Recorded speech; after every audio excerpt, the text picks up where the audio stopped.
Hola, muy buenas tardes. Hello, good afternoon. We're going to start number 9 session, and I'm going to pass the floor to Luis Antonio Almelo with the development of urban proposals. So from also Antonio Salvador, whenever you want.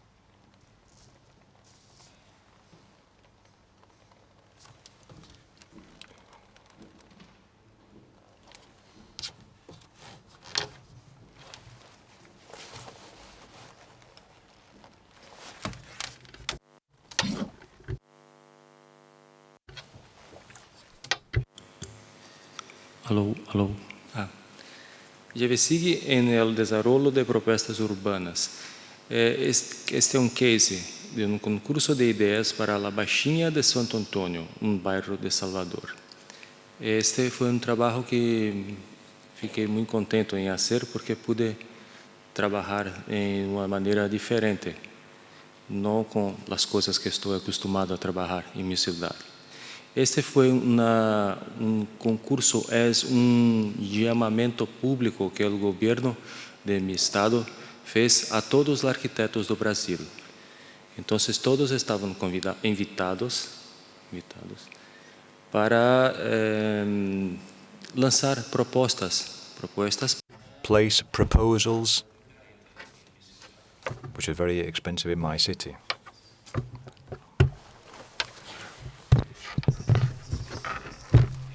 Special necessities. Right, to prepare the studies for this national competition, we formed a team. And this is a site where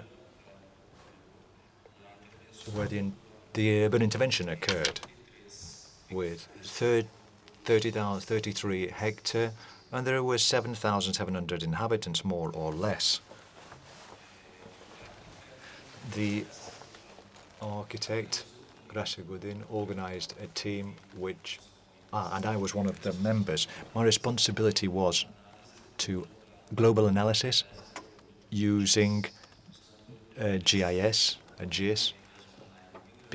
we worked in this area because it's a big area. We didn't have time to carry out all the studies.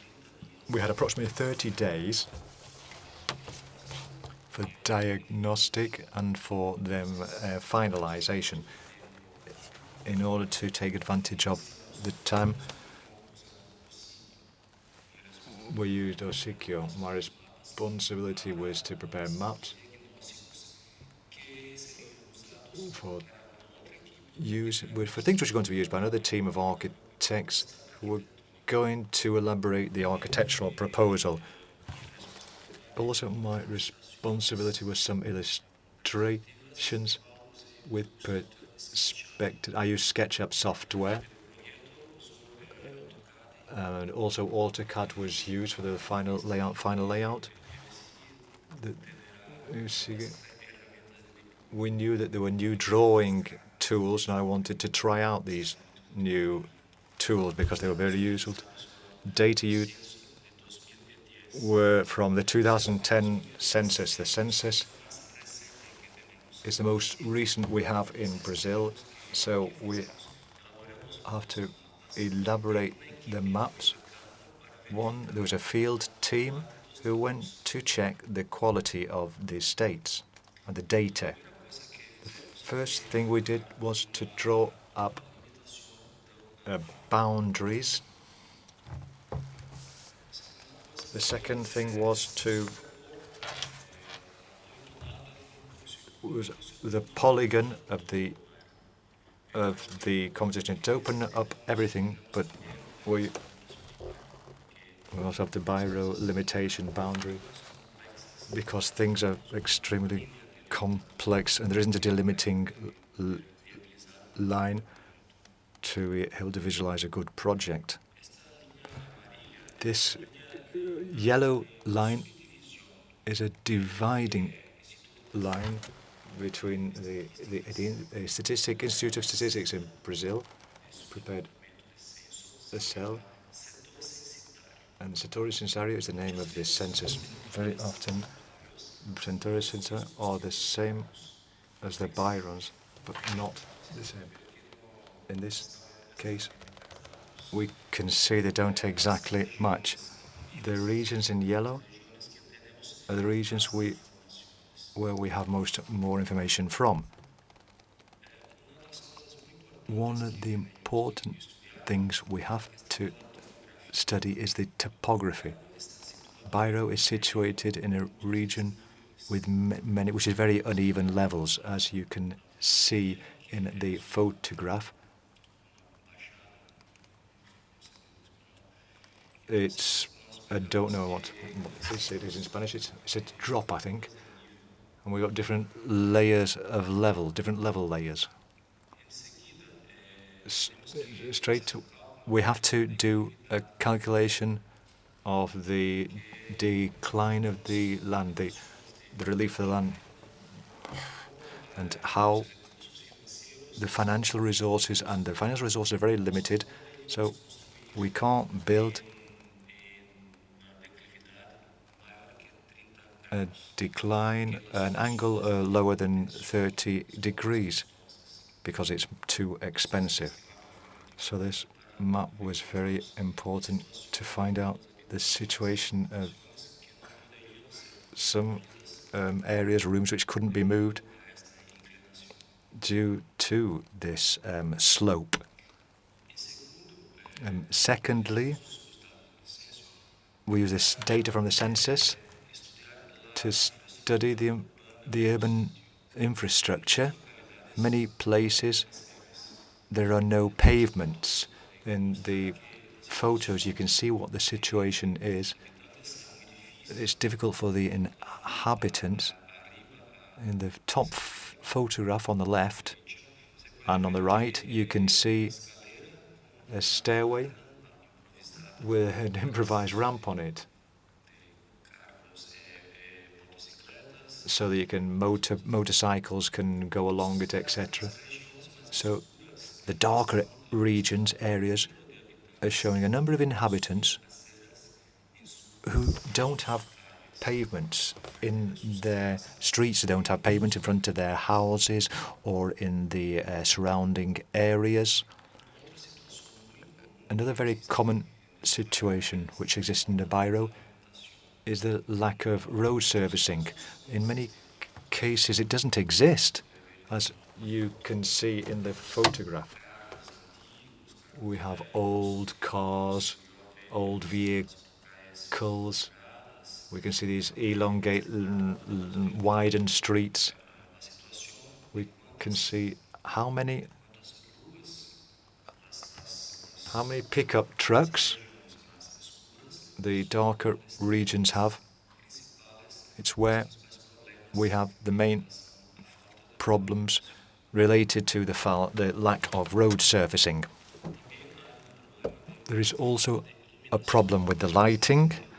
There isn't any public lighting in many regions in Bairro. In this map, we can see the darker regions are the ones, the most dangerous, difficult, unstable, because there are very narrow streets, etc. If there isn't any lighting, then of course we have violence.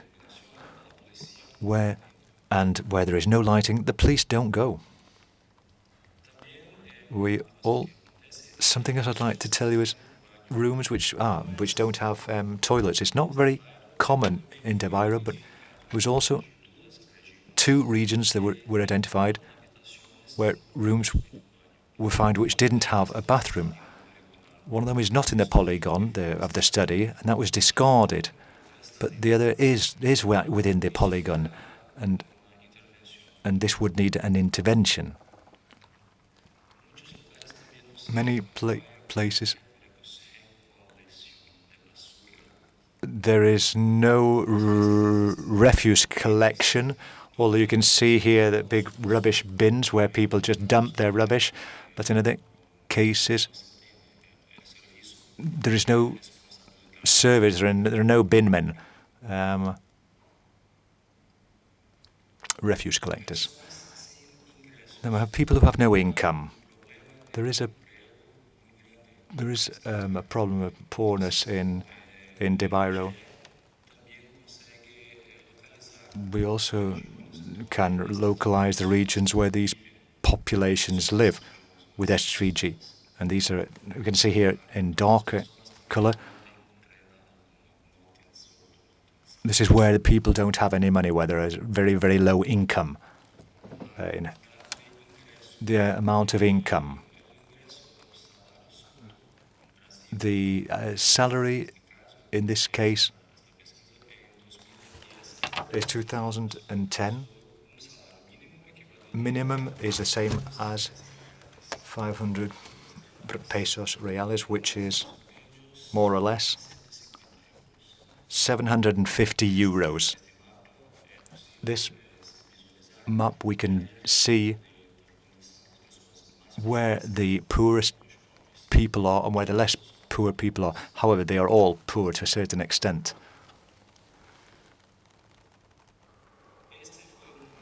This was a map which wasn't used.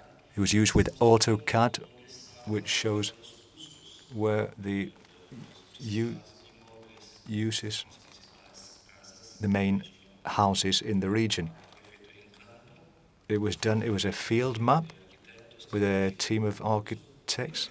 The use of each type of space for room, whether it was business, whether it was mixed, whether it was institutional. The red is the region, is the predominant. It's a region dominated by drug taking, drug trafficking, gangs who don't allow people who are unauthorized to enter. All these data were used by the architectural team to elaborate urban proposals. This was also not done using gvSIG, it was done using AutoCAD, where we can visualize the proposal, the qualification of the routes, some of the green areas, demolition of some of the rooms which don't have the correct health conditions, and constructions of quattro big buildings for multi-use, residential and also for business. And this is also have the project of the plan of the building, of the main buildings, and the urban planning with emphasis on environmental issues. And finally, some drawings from Tumbaherta, which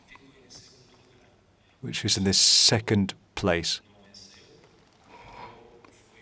It was a great satisfaction to participate in this project because it was the first time I was able to work with architecture in urbanism using gvSIG. It was very good because we didn't have to pay the licenses because they're very expensive. The technology was extremely useful for development of diagnostics for large-scale projects. It enabled maps to help with decisions by the architects, to data crossing from multidisciplinary dating, and our team came in second place.